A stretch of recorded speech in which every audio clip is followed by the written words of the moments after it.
নমস্কার, আমি শ্রেয়সী। আজ আমি আপনাদের সামনে একটি নতুন গল্প নিয়ে চলে এসেছি, যে গল্পটির নাম হলো মায়া। হ্যাঁ, মায়া। মায়া হলো এমনই এক জিনিস যা কাটানো খুবই দুষ্কর। মায়ার জন্য মানুষ ইহলোক পরলোক যেখানেই থাকুক না কেন মায়ার টানে চলে আসে।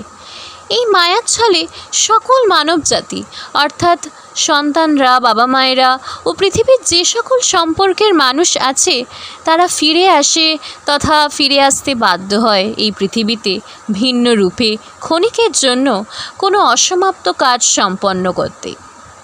ঠিক যেমন সন্তানরা পৃথিবীতে বিপদে পড়লে বাবা মায়েরা ইহলোক পরলোক থেকে এসে তাদের বাঁচিয়ে তোলে, ঠিক তেমনই বাবা মায়েদের বিপদেও সন্তানরা এসে ঝাঁপিয়ে পড়ে ও নিজেদের কোনো অসম্পন্ন কাজ থাকলে তা সম্পন্ন করে। তাহলে চলুন শুরু করা যাক আজকের গল্পটা। আজ প্রায় 3 বছর কেটে গেল। সুনিতা দেবী ও রঞ্জনবাবু তাদের বড় মেয়ে মধুমিতাকে হারিয়েছে। সেই যন্ত্রণা আজও তারা ভুলতে পারেনি। নববর্ষের এই দিনটি এলেই তাদের বুকের ভিতরটা মোচড় দিয়ে ওঠে। কিন্তু কী বা করবে তারা? কতদিনই বা নিজেদের শোক নিয়ে বসে থাকবে? তাহলে যে তাদের সংসার, দোকান, পরিবার সবই ভেসে যাবে।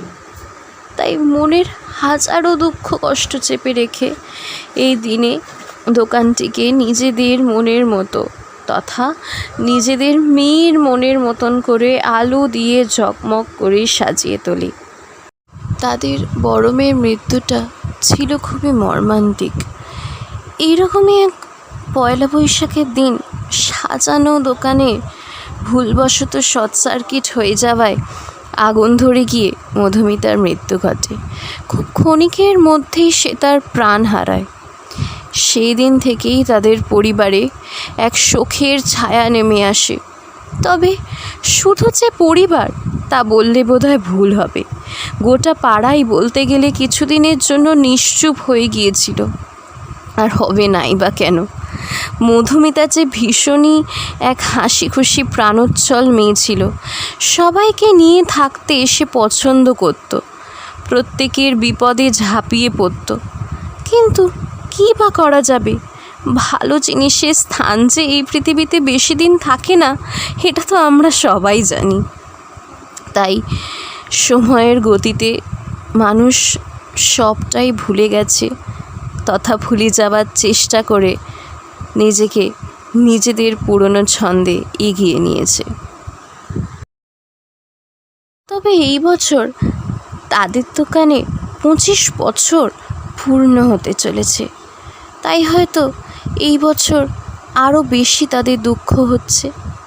আর হবে নাই বা কেন? মধুমিতার যে অনেক স্বপ্ন ছিল এই দোকানের 25 বছরে নিজে হাতে দোকানটিকে সুন্দর করে সাজিয়ে তুলবে, তবে তার হলো কোথায়? সবই তো শেষ হয়ে গেল। তাই এই বছর তাদের ছোট মেয়ে সুস্মিতা তাদেরকে বলে ঠিক তার দিদির ইচ্ছে মতো দোকানটিকে সাজিয়ে তোলে। তবে সেদিন এক আশ্চর্যজনক ঘটনা ঘটল। দুপুরের দিকে কিছু গুন্ডাদল এসে দোকানটিকে ঘেরাও করল।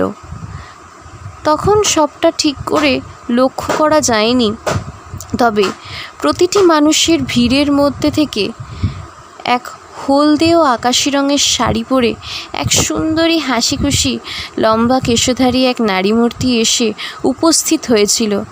তবে সেই সময় তারা তাকে ভালো করে ঠাউর করতে পারেনি, কারণ সেই সময় সেই গুন্ডা দল রঞ্জনবাবু ও তার স্ত্রীর উপরে চড়াও হয়েছিল এবং দোকানটিকে ভেঙে দেওয়ার মতলবে ছিল এবং তাদেরকে বিভিন্ন অশ্রাব্য ভাষায় অপমানিত করছিল। পাড়ার লোকেরা কিছু বলতে গেলে তাদের উপর নির্মম অত্যাচার করছিল এবং হুকুম দিচ্ছিল দোকানটিতে আগুন লাগিয়ে দেওয়ার। ঠিক সেই সময় সেই অপরিচিতা মেয়েটি তাদেরকে বাধা দেয় এবং তাদেরকে হুমকি দিয়ে বলে যে ভুলেও যেন তারা এই দুঃসাহস কখনো না দেখায়। এই বলে হঠাৎই তাদের চোখের নিমেষে সেই গুন্ডা দলগুলোকে পুলিশের হাতে তুলে দেয়। তার ঠিক কিছুক্ষণ পরেই সুনিতা দেবী সেই মেয়েটির কাছে কৃতজ্ঞতা জানাতে গিয়ে ভালো করে লক্ষ্য করে এ যে অবিকল তার বড় মেয়ে মধুমিতার মতো দেখতে। রঞ্জনবাবু তো মনে মনে ভাবতেই বসেছিল হয়তো কোনো জাদুর দ্বারা তাদের মেয়ে তাদের কাছে ফিরে এসেছেন। সেই সময় মেয়েটিও অবাক হয়ে তাদের দিকে তাকিয়েছিল এবং বলেছিল, দেখুন, আমি জানি না আপনারা আমার কার সাথে মিল পাচ্ছেন, তবে আপনাদের বিপদে আপনাদের পাশে দাঁড়িয়ে সাহায্য করতে পেরে আমি সত্যিই খুশি। তাই দয়া করে ধন্যবাদ দিয়ে লজ্জা দেবেন না। ঠিক সেই সময় সুস্মিতা তার কাছে গিয়ে বলে, তার মানে তুমি আমার দিদি নও? তুমি আমার মধুমিতা দিদি নও? তখন সেই মেয়েটি সুমিষ্ট হাসি হেসে বলে, না, তা নই, তবে তুমি চাইলে আমায় দিদি বলে ডাকতে পারো ও নিজের দিদি ভাবতে পারো। আর আপনারাও তো আমার মা বাবার মতোই, তাই আপনারা আমায় ধন্যবাদ না দিয়ে আমার প্রণাম নিয়ে আমায় আশীর্বাদ করুন। আমি যেন নিজের জীবনের উন্নতির পথে এগিয়ে যেতে পারি এবং সমস্ত বিপদে আপনাদের পাশে এসে দাঁড়াতে পারি। তার এই কথা শোনার পর রঞ্জনবাবু ও তার স্ত্রী বলে ওঠে, তোমায় আমরা দুহাত ভরে আশীর্বাদ করি মা। তুমি নিজের জীবনে এগিয়ে যাও, আমাদের পাশে যেভাবে এসে দাঁড়ালে। সত্যি তোমার মুখের হাসি, তোমার ওই গলার কণ্ঠস্বর আজ আমার ওই হারিয়ে যাওয়ার মেয়ের কথা মনে করিয়ে দেয়। আজ সে যদি থাকতো হয়তো সেও এরকম করতো। পরিপ্রেক্ষিতে সেই অপরিচিতা মেয়েটিও বলে, তাতে কি হয়েছে? মেয়ে নয় নাই হলাম, মেয়ের মতো তো হতে পারি। বলে সে সুস্মিতার গলা জড়ায় এবং তাদেরকে প্রণাম করেন। ঠিক সেই সময় সুস্মিতা একটি মিষ্টির বাস্ক এনে তার হাতে দেয় এবং কি দরকার ও কোনটা তার পছন্দ হয়েছে তাদের দোকান থেকে সেটা জিজ্ঞেস করে। তার উত্তরে সে একটি অনেক দিনের পুরনো দোকানের এক কোণে দেওয়ালে টাঙানো মধুমিতার হাতের আঁকা তাদের পরিবারের ছবিটি লক্ষ্য করে সেটিকে কিনতে চায়। এতদিন তাদের বাড়িতে থাকতো এই ছবিটি, কিন্তু মধুমিতার মৃত্যুর পর রঞ্জনবাবু সেই ছবিটি